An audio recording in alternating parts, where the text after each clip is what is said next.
think if we look at this life as if we're here to learn lessons, as you were saying, how to love, how to truly love, how to love selflessly, then it means that sometimes we're going to have to respond above and beyond the rational level, or above and beyond the justifiable level.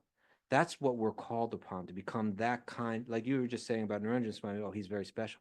We have to become those special people that are above and beyond the normal Sure. standards of tolerance, the norm, the normal standards of what you're willing to invest in love.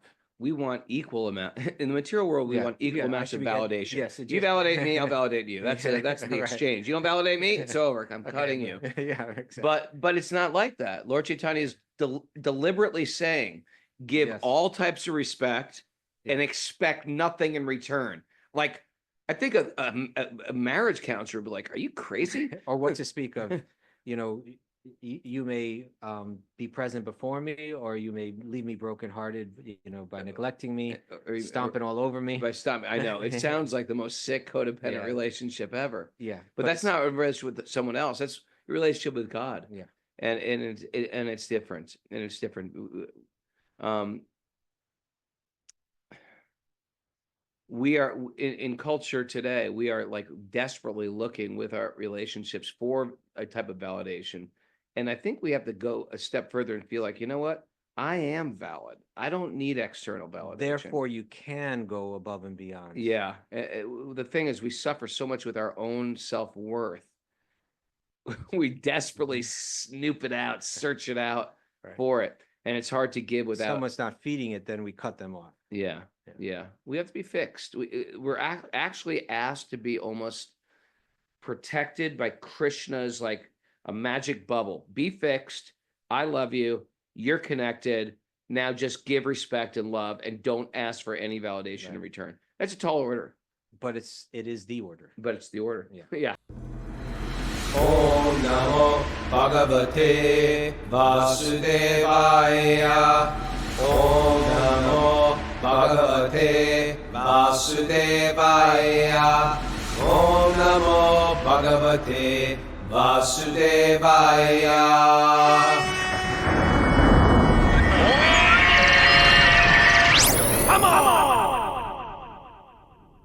Live from the Govardhan Eco Village in beautiful downtown Maharashtra. This is Wisdom of the Sages, a daily spiritual podcast with your host, Raghunath, and co-host and senior educator at the Bhakti Center in New York City, Kaustubha. Welcome to the show. It's episode 1507. Today is January 3rd. It's 2025, and it's our daily study of the Srimad Bhagavatam. Good morning, everybody. Good to be with everybody. We're here live on Zoom. You can also join Zoom if you want. Just got to email Miss Mara, wisdomofthesages108@gmail.com. And you can join our little Zoom family. Otherwise, we are available wherever you get podcasts. Remember to like, follow and subscribe. Thank you. And comment. Good morning, Kaustubha. Good afternoon, Kaustubha. Good afternoon, Raghunath. How are you? I'm really enjoying myself here. Did you want to know how I am? I'm just going to ask. You don't have to answer these questions. They're just sort of the rhetorical questions. How are you? Okay. Here's how I am. All right. I'm doing good in any case. Oh, yeah, let's get that lime soda going around here. I got some lime. It's sweet, salty lime soda. Sweet and salty lime soda. Black salt in. No black I salt. hope they didn't put the black salt in it. Well, I paid for you're 5 gonna cups. test it. I paid for 5 cups of lime soda. They said sweet or salty, and I said both. Oh, that was not a good. That was idea. bad answer. Bad answer. Both bad answer. It's like Family Feud. Bad answer. I will tell you. You can test. I will tell you. If anyone doesn't know what black salt is, one sniff will know. no, it's good. It's sweet and salty. So, we're at the Govardhan Eco Village with a very sweet group of people, and I tell you, my consciousness is raising just by being around these people, just by being around Raghunath Swami, Good people. and just the high vibe here. Yeah. Everybody, it's something, when people come to a training like this, everybody's on their A game. And even if they're maybe not living an A life, they're trying their best to raise the bar. Okay. And it's beautiful. And So you're saying that there's a lot of people here that aren't living the A life? oh, they're a mess. I'm just kidding. No, I just feel like myself. I raise my game when I'm here, I feel. Yeah. It's just that's the importance of community. Community is just not to, because I'm lonely. Community is to lift us up. Okay. You know? Thank you, Raghunath. Well, people have this concept, community. Come on, what are you talking about? You could have a crazy community. Yeah, it's gotta be a You could good have community. a violent community. A gang is a community. You Oh, you know? got a problem with the gang? I remember you were there. Tell me. You were there. I was serving out pizza in my apartment, my little apartment on 96th Street. And you were there. Radha Swami was there. Janavi was there. Vera Gita Priya was there. I think Jai Giridhari was there. And somehow the subject turned to the Hells Angels. Hmm. Do you remember that? I don't think I was there, but anyway, I'm pretty sure you were continue. there.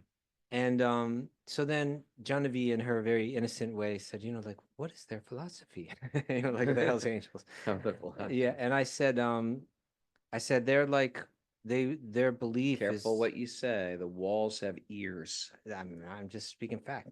Yeah. Their belief is that like out of like the whole population of people, there's like 1% that don't follow the laws, right? That don't follow the rules. Yeah. And they're that 1%.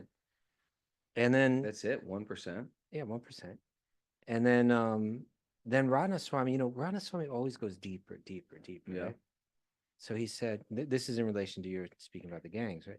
But he said, it's also about brotherhood. He said it's also about brotherhood. It has so much to do with like how one brother is willing to sacrifice for the other, and they're all in this together. So there's it's not It is. gang as a community, but it's fulfills a community need. Sure. Okay. All right, Okay. Kaustubha. So are there announcements? I wonder if the Hells Angels has like a web page. You know what I mean? I'm not sure. How It'd be hard to find out. Yeah, their lists, their criteria, their mission statements. They have a few mission statements. Somebody Google that, please. Do the Hells Angel have a web page? Well, no, because they used to, of course, they lived there on the Lower East Side, so we'd see them back in the day. Some everywhere they have a building. They had a building there. They still have a building, the same building. No, they left a few years back. Really? Yeah, relocated. Oh. All right. Opened up those parking spots. They took they reserved these parking spots. On Yeah, the they just street. kind of said these are. They're just like, these are ours. We're like, all right. No, you're the 1%. All right, announcements, Mayor. Yeah. Look, get this. Thanks. Sorry, Rocco. I'm really close. All right. It's Tell a Friend Friday. So check out our Sage community platform and share our new video promoting Wisdom of the Sages. It's good lime soda, right? Yeah, hit the spot. It's a good Yeah. episode. It's a good video too. Yes. Share our video. It's a good like promo video Bhakti Udi made for us. Yeah.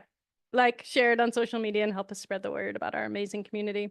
And then also tonight, 7 p.m. Eastern Standard Time, we're live streaming on Sage community platform, the morning satsang. What's And- that? This tomorrow morning here. It'll be tomorrow morning here, but it'll be 7 p.m. tonight, Oh. Eastern Time. 7 p.m. tonight, you guys. Yeah. You can see our morning satsang. Exactly. Join us. That's on the Sage community platform. And we're also Kaustubha's dropping his classes daily, his philosophy classes for our yoga training here, dropping on the Sage community platform. So it's a good time to join there. And while we're on the topic, tomorrow's our Q&A day. It's going to be at 6 a.m. Eastern time, and people can post their questions there under the community chat, questions for the hosts. Okay. And All then right. Sunday's interview with Vishaka. Yep. And Sunday, Raghunath will be interviewing Vishaka Devi at 6 a.m. Eastern time, author of 7 years, so many months, and several days is up. And a life of 5 months 5 years, 11 months. 5 years. 5 years, 11 months. and a lifetime of devotion. We Very can let her excited know for she that. could just round it up if she wants. 6 years would be fine, right? Just call it 6. All right. Wouldn't be quite the same. Wouldn't have the same. You know what I just saw? I was invited to a little sneak preview of a Lord Nrsingadev animated film, and it was so good. And I wasn't quite sure. They were like, "Prabhu, we would like you to come to see our film." Mhm. I was like, "Well, I have a meeting with Kaustubha," and they're like, "Well, it's only 30 minutes." I was like, "Well, I have to meet him in 30 minutes." All right, I'm just gonna do it. Okay.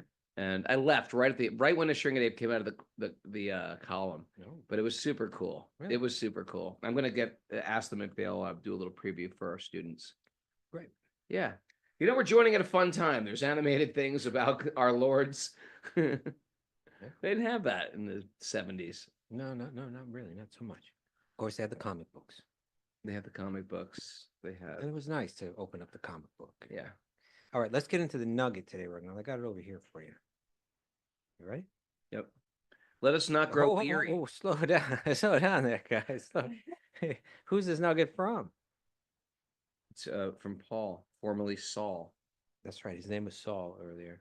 Then he got born again. Yeah. He had his come to Jesus moment. Right? Yeah, come to yeah. Yeah, I think it started with him. You know what happened to Paul? That was the fell off of his horse or something. Yeah, he was like anti. He was a Christian torturer. Yeah, yeah.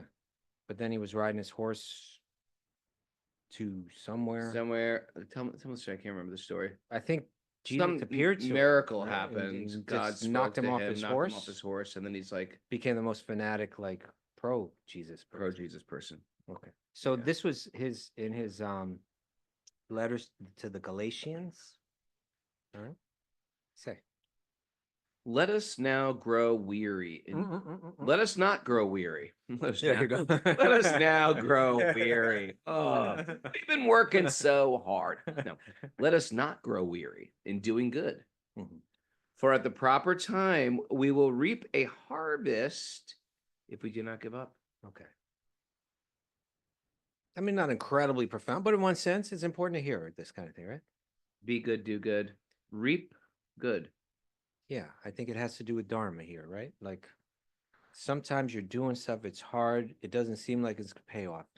Sometimes we're called upon to do something for the right reason, but it seems like it won't deliver results on the material end, right? Sometimes it doesn't make material sense. Sometimes you have to act in such a way that it seems like this is going to make my life worse, but it's actually the right thing to do. It seems like we will be called upon to do that at some point in life, or several points in life, doesn't it? Like Yeah. that's part of the test. You see it that way? Yeah. I had a little Test? well, I wasn't gonna really mention this, but I might as well because it was it was one of Hold these it. things. Just think real quick. Are you sure you? Are you sure you want to say this? Well, it's personal, but Okay. I think I'll share it. I think All it's safe to share. You know, I think I mentioned it on the show that I had Oh. a Wow, what falling you- out with my Yeah, yeah. step This is really my interesting. stepson. Yeah. And I literally before 6 months, I didn't talk to my stepson, who I never called my stepson. I called my son. I raised him myself. I think a lot of step parents can sort of relate to this. You take on that role of father, even though you're not the biological father, Yeah. and you have to step up. That's why they call it a step. You got to step up. Step up, father. And I really raised these kids, and I love these kids. But at a certain point, they stopped talking to me, and I was devastated. I can't even explain how devastated I was. I guess as a step parent, you also have less hope that it'll ever reconcile, right? Like if you're a Well, yeah, biological parent, yeah, you're because thinking I feel like, well, you know, they might make up with their mom, they may make up with their Yeah. dad or something, but there's not the same connection. they're they're less dependent. Yeah. You know, and a parent, they give 100%. You know, they're not thinking that the kid might one day just be like, I'm not into you. That you think they're always going to be as into you as you're into them. Yeah. And that it's very similar to Krishna and the living entity. It's sort of like I was thinking today, the whole parent-child thing is just so that we can witness the whole Krishna. how we're just living like is- rebellious. Yeah. We're rebellious teenagers, just be like, Yeah. screw you. It's You the know what I micro mean? macro. It's like, yeah, we witness this in this world Krishna's given us so that everything. we can understand how we're responding to Krishna. Yeah. But go ahead, please continue. So anyway, 6 months ago, I had a little bit of a reconciliation with him, which was huge for me. He reached out to you. Well, first of all, I went through anger, resentment, bitterness. How dare that, all this stuff. I gave so much. I gave so much. I unappreciated. sacrificed so much, financially, not even financially is the bottom of it. My Yeah. time, my energy. Emotionally. I stopped doing jujitsu to raise my kids. You know what I mean? It's just like, it just became too much. I had to work. I never had to work with like pressure to work. So there was like a bitterness I had. And then there was like a sort of just like a deep sadness, bitterness, betrayal, maybe a deep sadness. And then I had to like, I have to apply this philosophy now. Now I got to walk my talk. Yeah. You're not the body. We don't own anything. We don't even own the thing we've been, Investing in investing constantly, in every moment, every waking moment of the day. And I'd imagine to take on a stepchild as your own child too. It's like you have to break a barrier to really do it, right? It's really like where you really say, I'm going to love and sacrifice for you just as if you were my own child. Like, I think some stepfathers don't do that. I Yeah. think some stepfathers just say, I'll respect this kid because I love the mother. right. You know what I mean? But you did. I didn't. I Yeah. fully Went for fell it. in love with this child. Yeah. These children, 2 children. And so anyway, it was very challenging, and it was very challenging. It was very heartbroken, and I had to get to this point of applying the Krishna conscious philosophy of we don't own anything, we possess nothing, we're just born here to give love. Were you giving love in some transactional way, or were you trying to give love purely? And I just finally accepted as I'm being trained how to love again. Right. And that is a good thing. I don't lose from that. And if I'm bitter or resentful, then in my mind it's some transactional thing that I'm expecting in return. Mm-hmm. And I'm being trained to love again, and I'm being trained to love God. In one sense, we could say our entire existence in this material world is just moving to train us to love again. That's the essence of our whole philosophy. Yeah. Yeah, but you got to apply the philosophy or else you just cry. And so when I finally wiped those tears away, and it wasn't like I didn't miss him, but we just sort of lost touch. So anyway, 6 months ago, we started to have this reconnection again, and then I invited him over, and my daughter was in touch with him, invited him over, and then he came to dinner, came over again. We invited him over. It happened maybe 4 or 5 times, and then anyway, it just started getting closer and closer. Yeah. And I sent him he couldn't come back for Christmas. So I just, mailed him a little present. And then I just said, I apologize for any shortcomings as a dad. And he just broke into this very beautiful, mature, it's like what How old is he? About 25. Okay. A very beautiful, mature, hey, you know what? You think you were bad, did bad, father. I was a bad son, and we both grew from it. And I'm so happy we're connected today. And all I have is appreciation and love. And it was just like the sweetest, I'm gonna cry, moment in a text message. And I was just like, I am gonna frame this. But first of all, you're proud. I think every parent wants to see, because nobody gets a pass in the material world from pain. No one gets a pass from heartache. No one gets a pass from sickness, disease, loss, all these things. We're going to get them. If you see someone with chronic sickness, guess what? You're online for that. We get some flavor of discomfort, heartache, some type of pain, some type of dukkha in this material world. But it's, am I going to be bitter? Am I going to resent? Am I going to be aggravated and vengeful and filled with spite? And is that going to be my story? I was the guy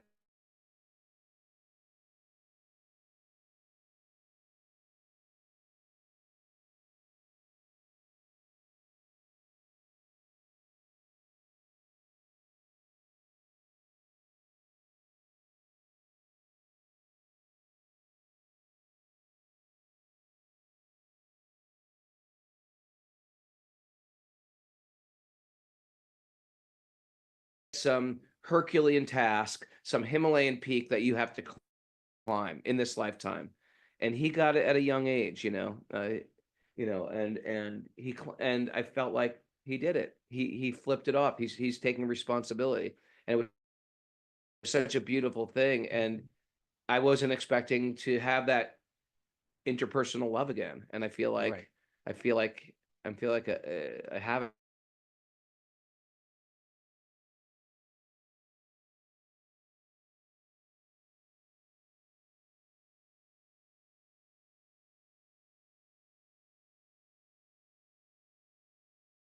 screw you, you little ingrate. Mhm. You know what I mean? Yeah. Because that was my gut feeling. When I say gut, I don't mean the good gut feeling you get. It's like my lowest The lowest animalistic part of your gut. the lowest part of my gut, my entrails. My entrails felt. Bowels. My bowels wanted to hate. But I felt like here's the deal. You hear the Bhagavatam every day. You can't do some, and then you try to act against the Bhagavatam. You're gonna feel like a loser. You're gonna feel like a hypocrite. You're gonna feel like you're not walking your talk. So we're hearing the Bhagavatam every day, and it's forcing me to assimilate what's happening for me instead of what's happening to me, which is my gut, so-called enteral lower chakra thing. Okay. And so therefore I felt like I worked through those things and I still showed up there. And when I did get a little first to see him again, I invited him over and I threw any type of resentment away and said, hey, please, I'm here for you. Come back, come over for dinner or something. Particularly since you've been divorced since then. It was even more because I felt like, now why would he ever come back to me? You know what I mean? I'm saying a lot of people might have said, well, okay, he was ungrateful for all my sacrifice. Just forget it. There's no connection. Now there's no connection because Yeah. but I did have a connection. I had a connection was separate real. from my ex. Yeah, yeah. And I feel like that connection is real. And it was also on a spiritual level. Right. Because we had a very spiritual connection. You brought him to Vrindavan. You spent so much time in kirtan with him. Not to Vrindavan. I did bring him to the GEV. But the GV. Yeah, but I had a spiritual connection. We went to the temple every day together when he was a little boy. You know what I mean? When I used to put him on my shoulders and ride our scooter across the street to the Los Angeles temple, you know? So it was like we had touching moments together of kirtan and festivals and, you know, every day before school, we'd have darshan and, you know. Well, it was special. It was really special to me. And, you know, you're hoping it'll be special to them and when they get older. And that's quite a test to invest that way, not just invest time, energy, finances, but to invest your heart. And then to get rejected. And then not to respond to the lower nature, not to respond to the lower gut. And I would imagine relating to what we're talking about today, in one sense, that's the test. Materially, it seemed like you had every reason to respond in some way that could have easily broken the relationship permanently. Right. And a lot of people would say, you know, whatever. Yeah. It's easy to seal broken relationships with a big whatever sticker, you know? Yeah. I once heard, I remember I've shared this on the show before, it's probably a long time ago, but one lesson I learned from a Vaishnava, from a Bhakti yogi, was, and this was Naranjan Swami, who's like a really, you know, he's special. He's a special. There's some special people in the Krishna thing. So his advice was never break a relationship with another Vaishnava, right? Like there'll be times when we feel like it all adds up to me now saying we're done. And if we added everything up according to material calculation, that I can rationalize or justify that me saying we're finished. But if you do that, there's a very good chance that you'll regret it someday down the line. Or if you don't do it, there's a very good chance that you'll be so happy that you didn't do it down the line. And it's really a way of aligning one's heart with Krishna. I think if we look at this life as if we're here to learn lessons, as you were saying, how to love, how to truly love, how to love selflessly, then it means that sometimes we're going to have to respond above and beyond the rational level, or above and beyond the justifiable level. That's what we're called upon, to become that kind, like you were just saying about Naranjan Swami, oh, he's very special. We have to become those special people that are above and beyond the normal standards of tolerance, the normal standards of what you're willing to invest in love.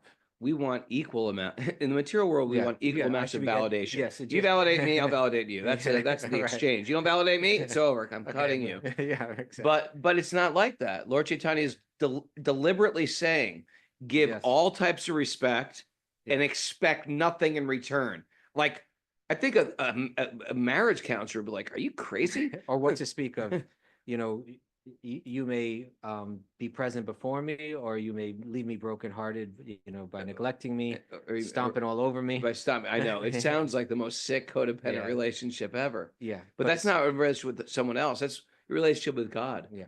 And it's different. And it's different. We are in culture today, we are like desperately looking with our relationships for a type of validation. And I think we have to go a step further and feel like, you know what? I am valid. I don't need external validation. Therefore, you can go above and beyond. Yeah. The thing is, we suffer so much with our own self-worth. We desperately snoop it out, search it out Right. for it. And it's hard to give If without. someone's not feeding it, then we cut them off. Yeah. Yeah. Yeah. We have to be fixed. We're actually asked to be almost protected by Krishna's like a magic bubble. Be fixed. I love you. You're connected. Now just give respect and love and don't ask for any validation in Right. return. That's a tall order, But it is the order. but it's the order. Yeah. Yeah. All right. Well, So next time I don't give you that validation you need, just remember that verse. Next time, every time, daily. But anyway, no, you read me the message that you got, and it was everyone at the table was like, "Wow!" I got this message. I was like, broken down, I'm in tears, and it's And then congratulations. it was beautiful. Yeah, I was that's like, a I want to beautiful thing. frame it, but Yeah, yeah. but But then you'd have to lose your phone to do that. yes.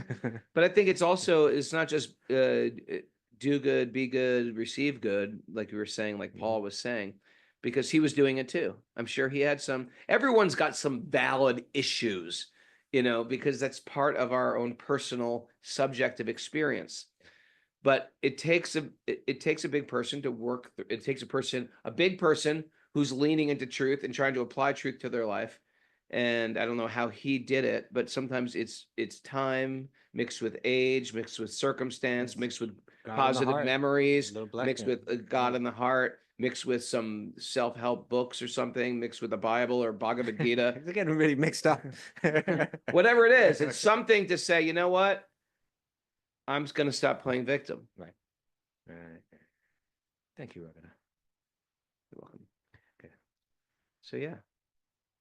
You ready to get into So what does that got to do with the show today? Well, we were reading, basically Paul was saying, you do good even though it doesn't seem like there's any rational result coming back. You have Right. faith. You have faith that it will result in good, even if you can't see it coming at you. You have that patience. You have that. It's a question of faith. I'm going to do the right thing, even though it seems I'm not going to get anything back for it. Mm. And I think that's going to be the position that Bali's going to find himself in. That he's now Vishnu has approached him in the form of the little Brahmin beggar, and he just asked for 3 steps of land, and Bali's like, well, if that's what you want, I'll give it to you. And then these brilliant, super qualified, insightful, powerful gurus are going to turn to him and say, don't you see what's going on here? You're being tricked. You're going to be tricked. He's going to take everything that you fought to get. He's going to take it all away. And you're just going to give it away just because you promised. And he's going to be like, well, if I promised, I'm going to do it. But it's going to bring all kind of bad results. Well, doing the right thing brings good results. Ultimately, I'm going to do it. That's a challenge. So By the way, I'm going to share yesterday's show. It really made me think of a lot of stuff. Walk away. It was a good show yesterday. And when I say show, I don't mean like it's the Raghu show. I meant like the Bhagavatam. This part of the Bhagavatam. It's fascinating. It's very deep. It's so interesting. Like all these very deep philosophical truths are just slipped into these funny, fantastic, peculiar stories. Leelas. Yeah. AKA Leelas. I was just thinking, like, is pastimes like I've never said pastimes before I met the devotees. That's It must be a British thing. Pastimes. Look at that. The use Is of the pastimes usage. a British thing? Probably. Never said auspicious. Say it all the time now. I say auspicious a couple times a day at least. All right. Those British, old Victorian British words. Why don't we chant them? Oh, here you go. It is. Oh, pass. Oh, Mara says, say it in the mic, come on Mara. over here. Come on. Oh, here we go. All right. The earliest known use of the noun pastime is in the Middle English period. OED's earliest evidence for pastime is from around 1473 in a translation by William Caxton Printer, merchant and diplomat. Pastime is formed within English by compounding etymons pass and time. Yeah, figured that much. Thank you for that. Ah, That means sir, they were sir, saying sir. pastimes during Lord Chaitanya's pastimes. Amazing. All right. Go on, chant the mantras. Narayanam namaskritanam chaiva narottamam devim saraswatim vyasam tato jayam mudirayat. Before reciting the Srimad Bhagavatam, which is our very means of conquest, one should offer respectful obeisances to the Supreme Lord Narayan, unto Narayan Rishi, the supremmost human being, unto Mother Saraswati, the goddess of learning, and to Srila Vyasadeva, the author. Nasta prayesha badreshu nityam bhagavat sevaya bhagavati utamashloke bhaktir bhavati naishtiki. By regular attendance to classes in the Bhagavatam and by rendering service to the pure devotees, all that is troublesome to the heart will become eradicated, and loving service to the Supreme Lord, who is praised with transcendental songs, will be established as an irrevocable fact. Om Agyana Tamarandasya Gyananjana Shalakaya Chakshurunmritam Nena Tasmai Shri Gurave Namaha. I was born in the darkness of ignorance, and my teachers are opening my eyes with the torchlight of knowledge. I offer my obeisances at their lotus feet. Reading from the Srimad Bhagavatam. Canto 8, chapter 19. And I think we're on text 22. Is it 21? 22? Okay. So yesterday we read that very famous verse that, Read it again. okay, that Lord Vishnu says, "Oh, my dear king, even the entirety of whatever there may be within the whole universe The entire Sears catalog. and beyond. And beyond. J.C. Penney. JCPenney, Bradley's, Caldor, all these great department, Reed's. Yeah, Caldor. Reed's.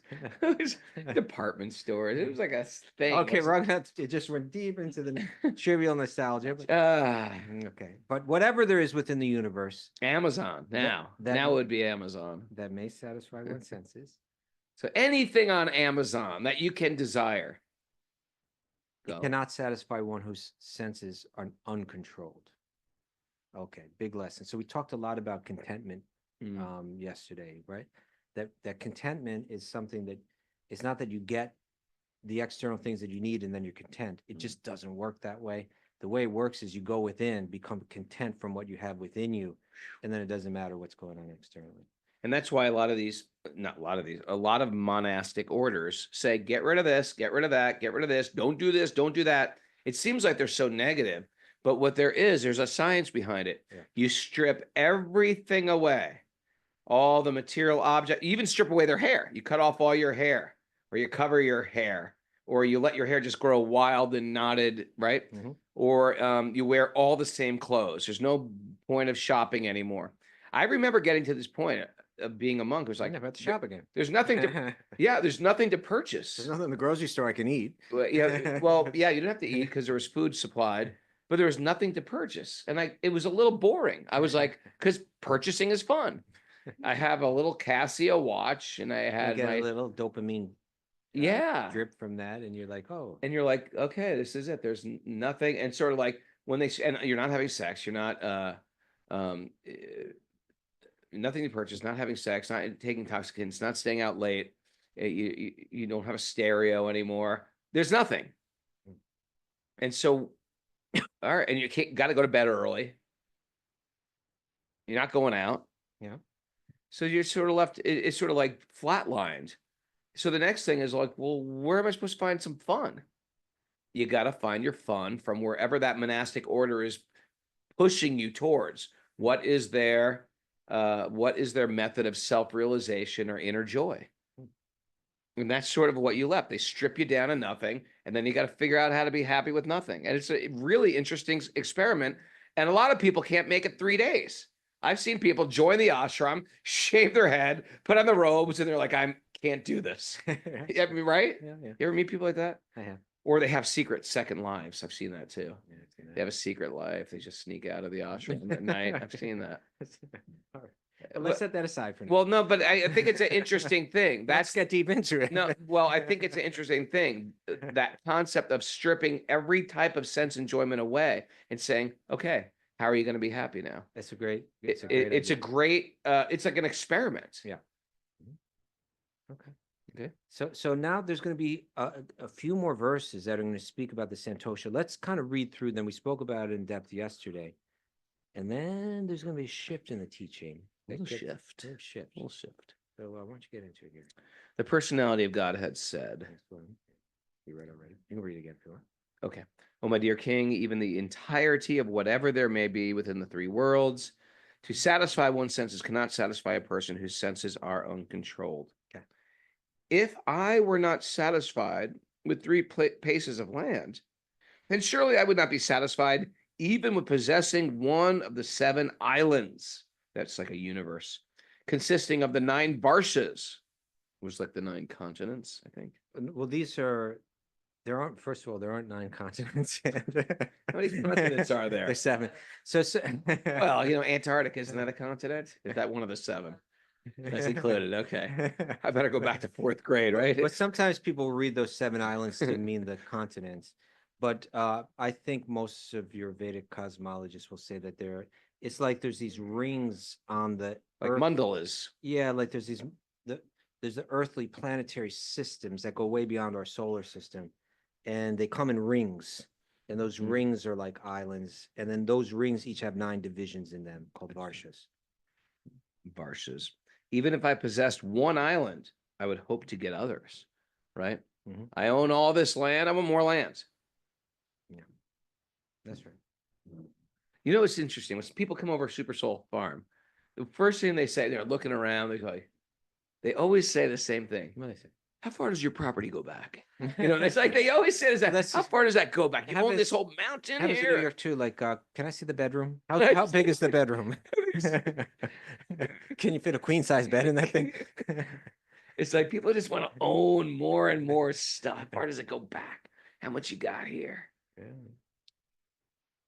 We have heard that although powerful kings like Maharaj Prithu and Maharaj Gaya achieved proprietorship over the 7 dweeps, 7 islands. 7 islands, they could not achieve satisfaction or find the end of their ambitions. I'm surprised to hear that about Maharaj Prithu. But in any case, But there were kings, yeah. all right. Text 24. One should be satisfied with whatever he achieves by his previous destiny, for discontent can never bring happiness. All right. I'll read that again. One should be satisfied with whatever he achieves by his previous destiny. That's a big statement of faith right there too. Yeah. Right? It's like, I believe that what comes to me, I don't have to run out and search for happiness, just like I don't need to run out and search for misery.